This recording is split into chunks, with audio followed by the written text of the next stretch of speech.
നമസ്തേ. പാതഞ്ജല യോഗസൂത്രം കഴിഞ്ഞ സൂത്രങ്ങളിലൂടെ ചിത്തവൃത്തി നിരോധനത്തെക്കുറിച്ചും വൃത്തികൾ 5 തരം വൃത്തികളെക്കുറിച്ചും അതിൻ്റെ ലക്ഷണങ്ങളെക്കുറിച്ചുമൊക്കെയാണ് നമ്മൾ സംസാരിച്ചുകൊണ്ടിരുന്നത്. 5 തരം വൃത്തികളാണുള്ളത്. പ്രമാണം, വിപര്യം, വികൽപ്പം, നിദ്ര, സ്മൃതി. ഇത് നമ്മൾ അതിൻ്റെ ഓരോ തലങ്ങളെക്കുറിച്ചും സംസാരിച്ചു.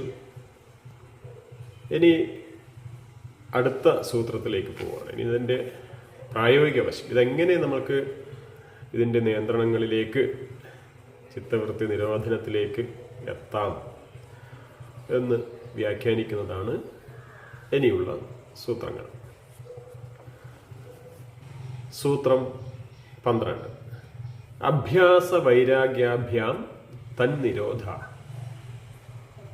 അഭ്യാസം, വൈരാഗ്യം ഇവ കൊണ്ട് അതിനെ നിരോധിക്കാം. അഭ്യാസം എന്നതുകൊണ്ട്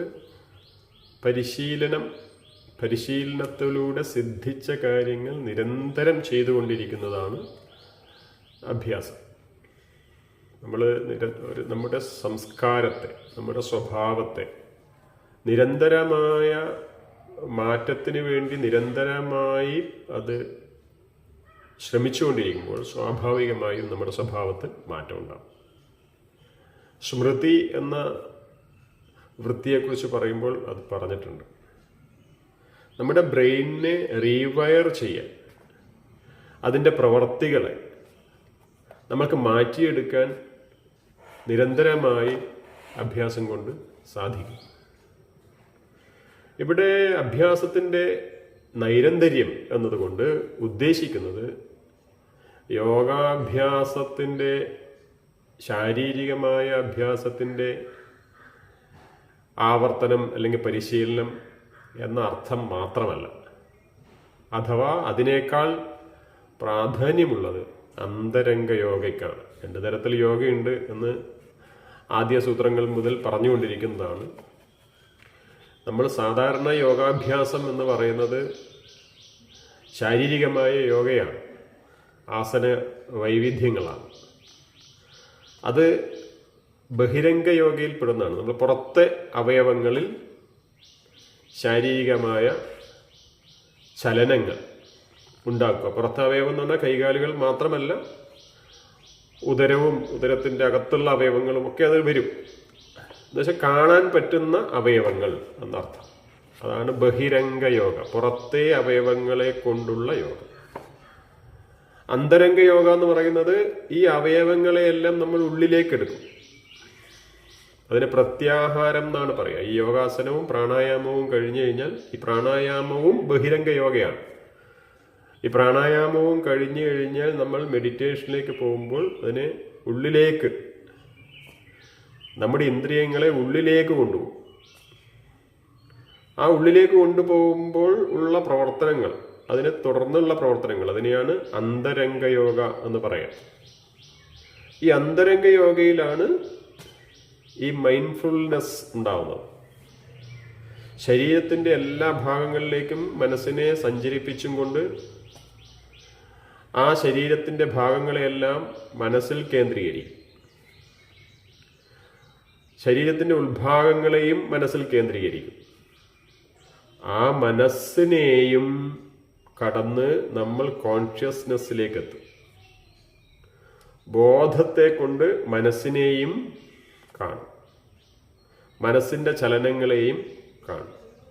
അപ്പോൾ നമ്മുടെ ഉണ്ടായേക്കാവുന്ന പഴയ സംസ്കാരത്തിൻ്റെ ഭാഗമായിട്ടുള്ള ചിന്തകൾ, ചിത്തവൃത്തികൾ, സ്വഭാവങ്ങൾ, നെഗറ്റീവായിട്ടുള്ള കൺസെപ്റ്റ്സുകൾ, മനസ്സിൽ രൂഢമായിട്ടുള്ള, ഉറച്ചു നിന്നിട്ടുള്ള കൺസെപ്റ്റ്സുകൾ, അതിനെയൊക്കെ നമ്മൾക്ക് ഈ ബോധം കൊണ്ട് മാറ്റിയെടുത്തുകൊണ്ടേയിരിക്കാൻ പറ്റും. അതാണ് നിരന്തരമായ അഭ്യാസം. അത് 24 hours ചെയ്യേണ്ട കാര്യങ്ങളാണ്. യോഗാഭ്യാസം 1 മണിക്കൂർ കൊണ്ട് നിൽക്കുന്ന കാര്യമല്ല. അന്തരംഗ യോഗ എന്ന് പറയുന്നത് നിരന്തരം ചെയ്തുകൊണ്ടിരിക്കേണ്ടതാണ്. അങ്ങനെ ബോധത്തെ ഉണർത്തി, കോൺഷ്യസ്നെസ്സിനെ ഉണർത്തി സജീവമാക്കി ഏറ്റവും മുകളിൽ നിന്നും താഴേക്ക് നോക്കുന്ന വിധത്തിൽ മനസ്സിനെയും ശരീരത്തെയും ഈ പ്രപഞ്ചത്തെ ആകമാനം വിഷ്വലൈസ് ചെയ്യാനുള്ള ഒരു കഴിവ്, അത് വളർത്തിയെടുക്കുന്നതാണ് അഭ്യാസം. അത് നിരന്തരം നമ്മൾ ചെയ്തുകൊണ്ടേയിരിക്കണം. അങ്ങനെ പ്രത്യാഹാരം എല്ലാ വിഷയങ്ങളിൽ നിന്നും ഇന്ദ്രിയങ്ങളെയും മനസ്സിനെയും ഉള്ളിലേക്ക് ഉള്ളിലേക്ക് ഉള്ളിലേക്ക് കൊണ്ടുവന്ന് ബോധത്തിന്റെ നിയന്ത്രണത്തിൽ കൊണ്ടുവരിക എന്നുള്ളതാണ്. അത് വിജയിച്ചു കഴിഞ്ഞാൽ പിന്നെ ധാരണയായി. അതാണ് ധാരണ. ധാരണയിലേക്ക് എത്തിക്കഴിയുമ്പോൾ ആ കോൺഷ്യസ്നെസ്സിനെ അവിടെ തന്നെ ഉറച്ചു നിർത്തുകയാണെങ്കിൽ, അതിൻ്റെ ശ്രദ്ധയിൽ കുഞ്ഞുങ്ങളെ നിരീക്ഷിക്കുന്ന രക്ഷിതാക്കളുണ്ട്. അമ്മ ഇങ്ങനെ വീട്ടിൽ ജോലി ചെയ്തുകൊണ്ടിരിക്കെ കുഞ്ഞിനെ ഇങ്ങനെ ഇടയ്ക്ക് വിളിക്കും അമ്മ.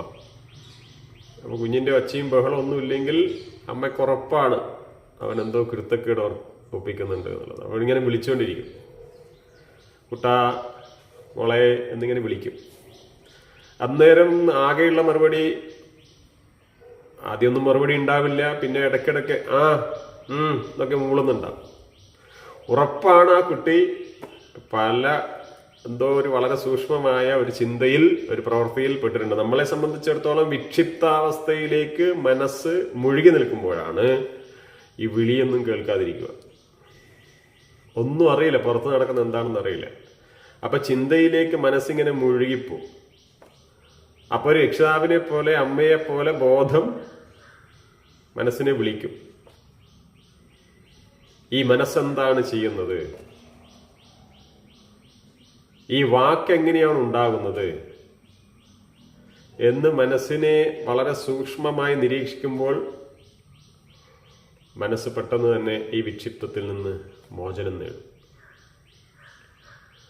അമ്മ ശ്രദ്ധിക്കുന്നുണ്ട് എന്ന് പറയുമ്പോൾ, എന്നറിയുമ്പോൾ കുഞ്ഞുങ്ങൾ അടങ്ങിയിരിക്കുന്നത് പോലെ ഈ ബോധം സജീവമായി മനസ്സിനെ ശ്രദ്ധിച്ചുകൊണ്ടിരിക്കുകയാണെങ്കിൽ മനസ്സ് ഇല്ലാതാവും. ആബ്സെൻസ് ഓഫ് മൈൻഡ് അതുണ്ടാവും. അപ്പൊ വർത്തമാന കാലത്തിൽ തന്നെ നിൽക്കും. ഭാവി എന്ന മിസ്റ്ററിയിലേക്കോ ഭൂതം എന്ന ഹിസ്റ്ററിയിലേക്കോ മനസ്സ് പോവില്ല.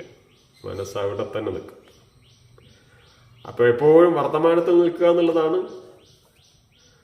ധ്യാനത്തിന്റെ ഏറ്റവും മനോഹരമായ തലം. അതിലേക്ക് എത്താൻ വേണ്ടി പറ്റും. അതാണ് നിരന്തരമായ അഭ്യാസം. ആ അഭ്യാസം കൊണ്ട് നമ്മൾക്ക് എന്ത് ചെയ്യാം? ഈ ചിത്തവൃത്തികളെ നിരോധിക്കാം എന്നാണ് ഈ സൂത്രത്തിലെ 1-ാം ഭാഗത്തിൽ പറയുന്നത്. രണ്ടാമത്തത് വൈരാഗ്യം. വൈരാഗ്യം എന്ന് പറഞ്ഞാൽ ആദ്യ സൂത്രങ്ങളുടെ വ്യാഖ്യാനങ്ങൾക്ക് ആമുഖമായി പറഞ്ഞ സമയത്ത് 1-ാമത്തെ വീഡിയോയിൽ ഉണ്ടാവും. അത് വൈരാഗ്യത്തെക്കുറിച്ച് കൃത്യമായി പറഞ്ഞിട്ടുണ്ട്. ഇഹ അമൂത്ര ഫല ഭോഗ വിരാഗ വൈരാഗ്യം എന്നാണ് ശങ്കരാചാര്യ സ്വാമികൾ അതിന് കൊടുത്ത നിർവചനം. ഈ പ്രപഞ്ചത്തിലും മറ്റൊരു ലോകത്തും, മരണാനന്തര ലോകത്തെക്കുറിച്ചൊക്കെ ചിന്തിക്കുന്നവർക്ക് ഉണ്ടാകുന്ന ഫലം വല്ലതും കിട്ടും എന്ന് പ്രതീക്ഷിച്ച് ജീവിക്കുന്നതിനെ, കർമ്മത്തിൽ മുഴുകുന്നതിനെ, ആ ചിന്ത തന്നെ ഒഴിവാക്കുന്നതിനെയാണ് വൈരാഗ്യം എന്ന് പറയുന്നത്. കർമ്മങ്ങളിലെല്ലാം മുഴുകണം, പക്ഷെ കർമ്മഫലത്തിൽ ചിന്തിക്കരുത്, പ്രതീക്ഷിക്കരുത്. നമ്മൾ ചെയ്യേണ്ടുന്ന ഡ്യൂട്ടികളൊക്കെ ചെയ്തുകൊണ്ടേയിരിക്കുക. ഓരോ ഇടത്തിൽ നിന്നും മാറിപ്പോകേണ്ടതാണെങ്കിൽ മാറിപ്പോകണം, ഉപേക്ഷിക്കപ്പെടേണ്ടതാണെങ്കിൽ ഉപേക്ഷിക്കപ്പെടണം, ഉപേക്ഷിക്കേണ്ടതാണെങ്കിൽ ഉപേക്ഷിക്കണം. ഒന്നും എൻ്റേതാണ് എന്ന് വെച്ച് ചേർത്ത് പിടിക്കാതെ എല്ലാം അത് എന്ന രീതിയിൽ, നമ്മൾ മനസ്സിനെയൊക്കെ ഇത് എന്ന് കാണുന്നത് പോലെ എല്ലാത്തിനെയും, എല്ലാ ബന്ധങ്ങളെയും, വസ്ത്രങ്ങളെ അടക്കം അത് എന്ന രീതിയിൽ കാണണം. അങ്ങനെ തന്നിൽ നിന്ന് അന്യമായി എല്ലാത്തിനെയും കണ്ട്, എന്നാൽ ആവശ്യമായ രീതിയിൽ എല്ലാം ഉപയോഗിച്ചും കൊണ്ട് നിർമ്മമമായിരിക്കുന്ന അവസ്ഥയാണ് വൈരാഗ്യം എന്ന് പറയുക. ഇവിടുത്തെ ജീവിതവും നിർമ്മമതയോടുകൂടി ആസ്വദിക്കുക. ഫലകാംക്ഷ, ഇങ്ങനെ ആയാൽ ഇങ്ങനെയാകും എന്ന ഭാവി ചിന്ത ഇല്ലാതെ ജീവിക്കുക. അതാണ് വർത്തമാനത്തിൽ ജീവിക്കുക എന്ന് നേരത്തെ അഭ്യാസത്തെക്കുറിച്ച് പറഞ്ഞപ്പോൾ പറഞ്ഞത്. അപ്പം അത്തരത്തിൽ വർത്തമാനത്തിൽ തന്നെ നിന്നുകൊണ്ട് ചെയ്യേണ്ടുന്ന ജോലികൾ അതാത് സമയങ്ങളിൽ ചെയ്തു തീർക്കുന്ന അതിനെയാണ് വൈരാഗ്യം എന്ന് പറയാം. അപ്പം നിർമ്മമമായിരിക്കുമ്പോൾ നമ്മൾക്ക് മറ്റ് ചിന്തകളൊന്നും ഉണ്ടാവുന്നില്ല. അപ്പം ഇവിടെ അഭ്യാസവും വൈരാഗ്യവും രണ്ടും പ്രസന്റിൽ നിന്നുകൊണ്ടാണ്. പ്രസന്റ് എന്ന് പറഞ്ഞു കഴിഞ്ഞാൽ ദൈവത്തിന്റെ സമ്മാനം എന്നാണ് അർത്ഥം. പ്രസന്റ് സമ്മാനമാണ്, ഈശ്വരന്റെ സമ്മാനം. ആ പ്രസന്റിലാണ് നമ്മൾ നിൽക്കേണ്ടത്. ആ പ്രസന്റ് നൽകുന്ന ഈശ്വരനാണ് നമ്മുടെ കോൺഷ്യസ്നസ്, ബോധം. അവിടത്തേക്കാണ് നമ്മൾ എത്തുന്നത്. യോഗ ചെയ്തു കഴിഞ്ഞാൽ എത്തുന്നത് സമാധി എന്ന് പറയുന്നത് ബാലൻസ്, ആ കോൺഷ്യസ്നെസ്സിനെ തന്നെ ആക്റ്റീവാക്കി എപ്പോഴും നിലനിർത്തുന്നതിനെയാണ് സമാധി അവസ്ഥ എന്ന് പറയുന്നത്. നമ്മൾ നാളത്തെക്കുറിച്ചോ ഇന്നലെയെക്കുറിച്ചോ ഒന്നും ചിന്തിക്കുന്നില്ല. ആ ഒരു തലത്തിൽ നിരന്തരം തുടർന്നുകൊണ്ടേയിരിക്കും. അതാണ് അഭ്യാസ വൈരാഗ്യാഭ്യാം തന്നിരോധ എന്ന് പറഞ്ഞതിൻ്റെ അർത്ഥം.